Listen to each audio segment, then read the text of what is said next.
Power star Pawan Singh और अक्षरा सिंह के चाहने वालों के लिए एक बहुत बड़ी खबर आ रही है। जी हाँ, आपको बता दें कि अक्षरा सिंह और पवन सिंह को लेकर एक बहुत बड़ा अपडेट सामने आ रहा है।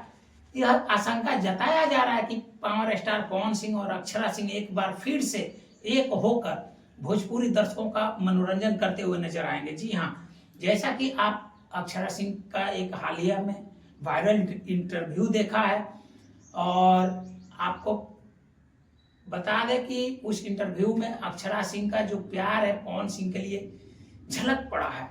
तो यह देखते हुए कहा जा सकता है कि क्या फिर से अक्षरा सिंह पावर स्टार पवन सिंह के साथ काम करना शुरू करेंगी। आपको क्या लगता है, क्या एक बार फिर से पावर स्टार पवन सिंह और अक्षरा सिंह को एक साथ भोजपुरी दर्शकों के लिए काम करना चाहिए?